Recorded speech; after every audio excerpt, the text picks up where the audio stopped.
Pai do Senhor para todos, Shalom, Shalom, sou o professor Aquino e estamos aqui para gravar mais um vídeo para o nosso canal, ainda dando continuidade à série sobre os dízimos na época do templo. Eu peço a você que se inscreva no nosso canal, deixe aí o seu joinha lá, para que o YouTube entenda que você está gostando desse vídeo e ele possa passar esse vídeo para outras pessoas. Então, continuando no nosso vídeo, como eu falei no vídeo passado, que hoje nós faríamos um vídeo sobre Terumá, Maaser e Halá. O que significa isso? Separação de ofertas relativa à produção agrícola. Então, quando nós falamos de Terumá, ou quando falamos de Halá, nós estamos falando de ofertas, a separação de produtos agrícolas para ser oferecido ao Eterno. Ser oferecido ao Eterno. O agricultor é descrito no Talmud como um homem de fé. E nós que somos nordestinos, nós sabemos o tamanho da fé dos agricultores, dos nossos agricultores. Né? Eles semeiam e acreditam que Deus o fará produzir frutos.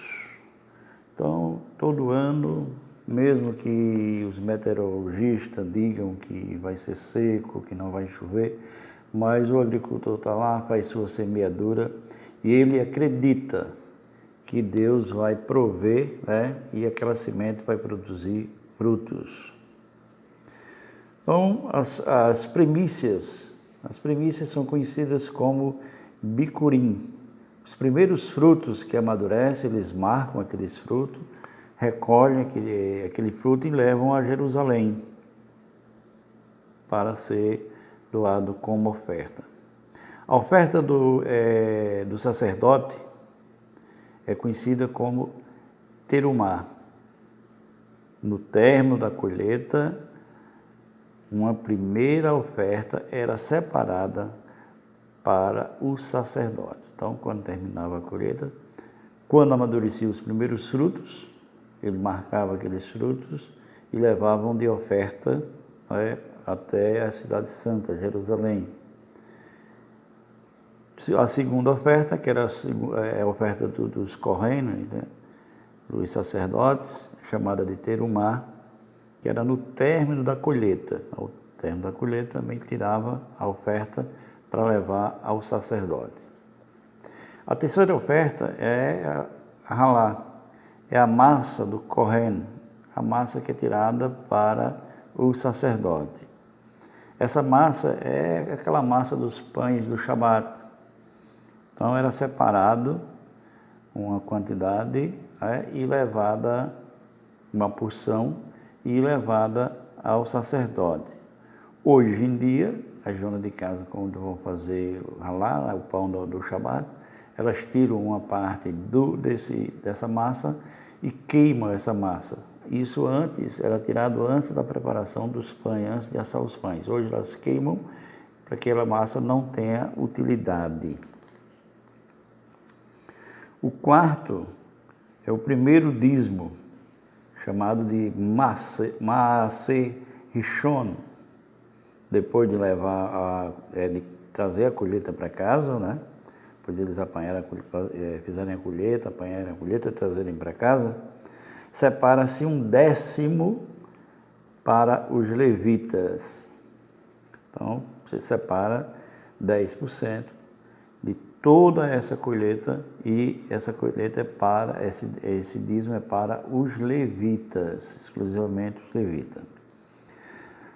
Aí vem a oferta dos levitas, que é o quinto dízimo, né? Terumá, Maaser, o dízimo do dízimo. Esse aí só o levita é quem dá, do pouco que ele recebe, da colheita, do dízimo que ele recebe, ele separa a percentagem, 10%, né? 10% de 10% e leva ao sacerdote. Então, o menor, ele doa para o maior. Essa é o dízimo dos dízimos. O sexto dízimo, né, que é o segundo dízimo na subdivisão, é o Maaser Sheni, um segundo dízimo levado a Jerusalém. Esse dízimo é levado a Jerusalém, e lá você se alegra na presença de Deus com sua família. Esse dízimo é para você. Esse Maaser Sheni é para você. Você vai até a Cidade Santa, ia até a Cidade Santa, Jerusalém, e participava, né, se alegrava na presença do Senhor com esse dízimo. Esse dízimo era para você, não era para o sacerdote e não era para os levitas, era para você. Certo? Você se alegrava com sua família, onde você levava a sua família para a presença de Deus, para se alegrar na presença de Deus. O terceiro dízimo, que é o sétimo dízimo, é o dízimo dos pobres. Esse dízimo, você só dá ele de 3 em 3 anos. De 3 em 3 anos, você faz a colheita, tira 10%, coloca na porta da sua cidade, onde você mora, e esse dízimo é para os levitas, ninguém pode esquecer daquele que cuida da casa de Deus, é para os levitas, para as viúvas, para os órfãos e para os estrangeiros, que eram os pobres. O que é que esses mitzvot, esses mandamentos, esse mandamento do dízimo traz de ensino para nós? Primeiro, reconhecer que Deus é a fonte primeira de toda a nossa riqueza, expressa pelo suporte dado, né, dos seus Kohanim, dos seus sacerdotes.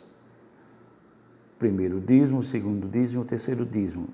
Esses 3 dízimos que eram entregues ao sacerdote é uma maneira de você ter Deus como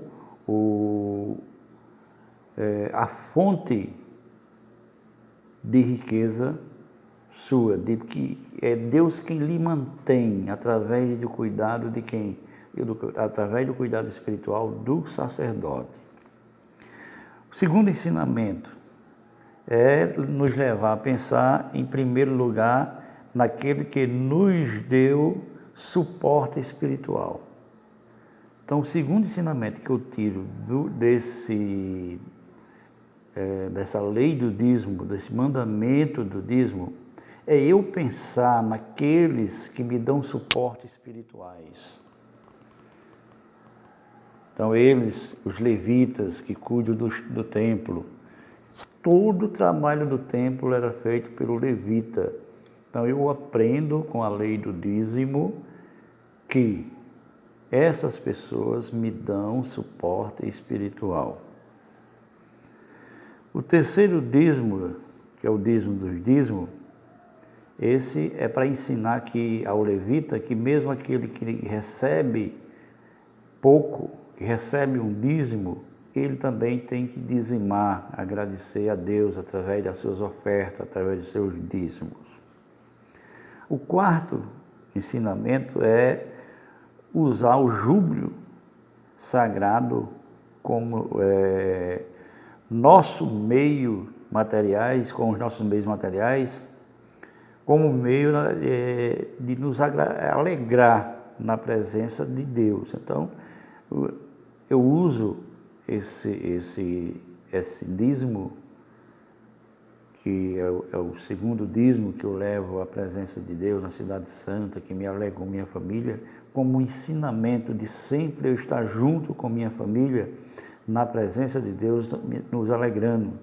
E eu levo através de quê? Dos meus bens materiais. Eu tiro esse dízimo para usar exatamente, para me alegrar com minha família na presença de Deus. E o quinto nos importa com a quinta lição é levar você a pensar no seu irmão que é menos afortunado do que você. Então, quando eu dou o o dízimo dos pobres, o sétimo dízimo, o dízimo dos pobres, esse eu dou de 3 em 3 anos, isso aqui eu estou pensando em quem? Exatamente naqueles irmãos que são menos afortunados do que eu. Então, a lei do dízimo me faz eu pensar exatamente nos que me protegem espiritualmente, nos que levam a palavra, levam o ensino da palavra para mim, que são os levitas, aí eu pensar nos pobres, aí eu pensar naqueles menos afortunados do que eu, aí eu pensar a levar a minha família a se alegrar na presença do Senhor. Família geralmente tem que estar unida na presença do Senhor, e o dízimo, a lei do dízimo traz isso para nós, não é?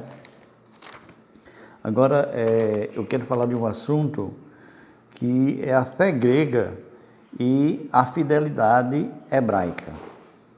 A fé grega e a fidelidade hebraica.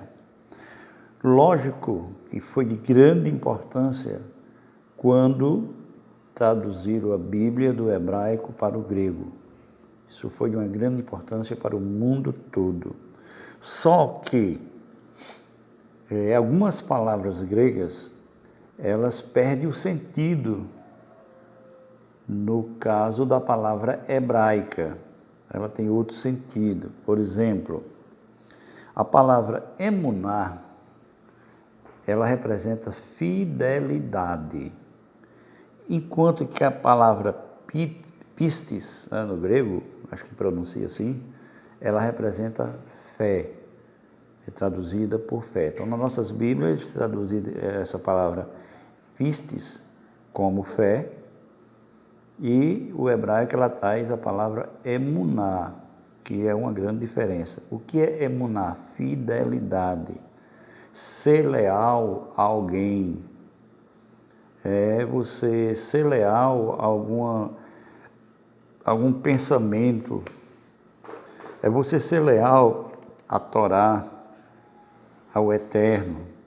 Enquanto que fé é você crer em alguém, é crer em alguma doutrina, um pensamento, é crer em Deus. Então, os gregos, eles precisavam dessa fé, essa palavra fé, para que eles pudessem acrescentar acreditar em mais um Deus. Enquanto que o judeu, não. O judeu, ele tinha fidelidade ao Deus dele, que era único, e que é único, é só um, certo? Então, analisando no contexto, nós temos o seguinte, Isaías 11:15, a justiça será o seu vestido e a fé o seu cinto.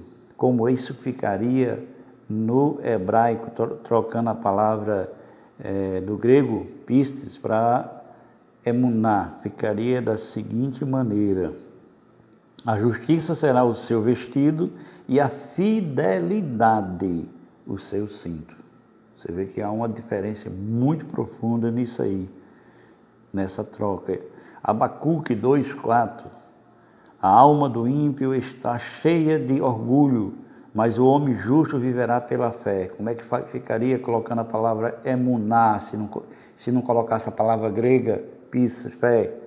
Ficaria da seguinte maneira: a alma do ímpio está cheia de orgulho, mas o homem justo viverá pela sua fidelidade. E isso foi introduzido dentro do judaísmo, dentro dos judeus, que até os copistas começaram a também seguir. Mas na Brit Hadashah, no Novo Testamento, nós vemos Tiago, irmão de Jesus, irmão de Yeshua, que era chefe da congregação de Jerusalém. Ele dá um puxão de orelha, tá? Ele faz uma carta universal, Tiago capítulo 2, tá? Deixa eu ver aqui, na minha Bíblia aqui, que é Tiago capítulo 2, versículo 4, você vê que ele faz uma reclamação às congregações que se encontram espalhadas, os judeus que estão na diáspora. Ele diz: no capítulo 2, versículo 14.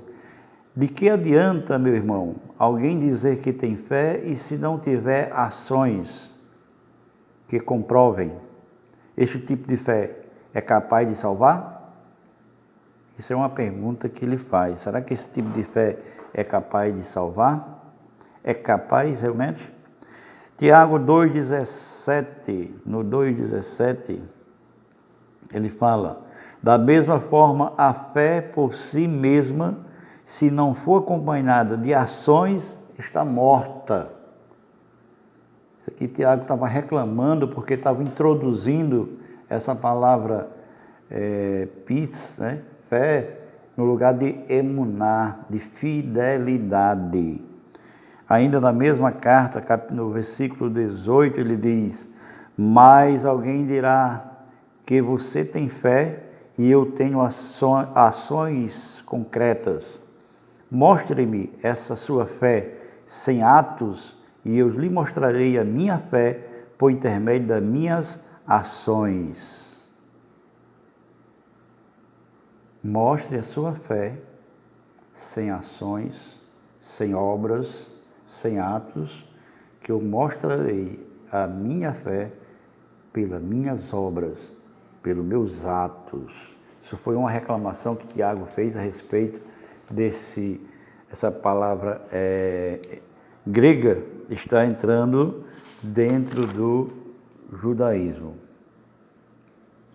Então a fé não pode ser uma palavra solta, simplesmente uma palavra abstrata. A fé tem que ser testada. Toda fé ela tem que ser testada na prática. Você vê isso em Gênesis capítulo 26, versículo 4. Eu estou aqui com a minha Torá. Deixa eu ver aqui. Opa! Estou aqui com a minha Torá, né? Vamos abrir aqui Gênesis capítulo 26. Gênesis capítulo 26, versículo 4 ao 6. Versículo 4 ao 6, vejam bem. Versículo 3, versículo 4. E multiplicarei a tua semente como as estrelas dos céus, e darei à tua semente todas estas terras, e serão abençoados por tua semente todas as nações da terra. 5. Porque escutou Abraão minha voz e guardou as minhas sentenças, meus mandamentos, meus estatutos e a minha lei. Então, nós podemos perguntar o seguinte: Abraão foi justificado pela fé ou porque guardou os mandamentos, guardou as regras, guardou os estatutos, guardou a lei de Deus? O que foi que levou Abraão a ser justificado? Então, para a gente fechar isso aqui com chave de ouro, que o vídeo vai com 18 minutos, não era para ser desse tanto, mas para a gente fechar com chave de ouro, veja o seguinte, uma tabelazinha que eu fiz dos dízimos. Primeiro, do amadurecimento, eles doavam 1,6%. É a primeira colheita, quando os primeiros frutos ficavam maduros, né? Eles tiravam 1,66%. Segundo, no segundo dízimo, eles tiravam 2%, que era terumá, tiravam 2%. No terceiro dízimo, que era ralá, que era massa, da massa ele tirava 4%, uma porção de 4% levava para o sacerdote. O quarto, ele era o rishon, ele tirava 10%. O quinto, que era receber o dízimo, os levitas tiravam 10%. E ao término da produção, término da colheita, Masé Sheni, 9%.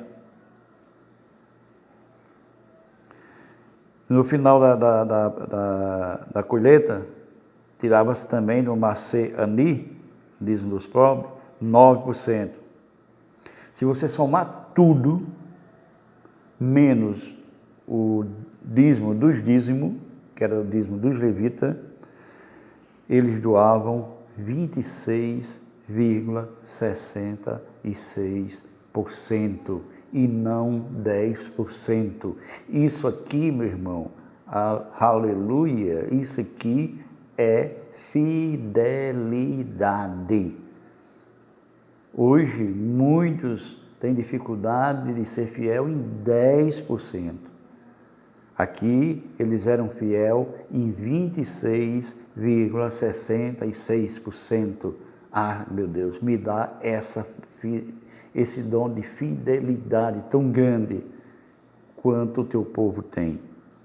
Na Terra Santa, na terra de Yeshua, de Jesus, a terra da Torá, a terra da Bíblia, onde saiu a Bíblia para cada um de nós, cada semente plantada, ela germina, não para dar fruto para uma única pessoa, que é o seu semeador.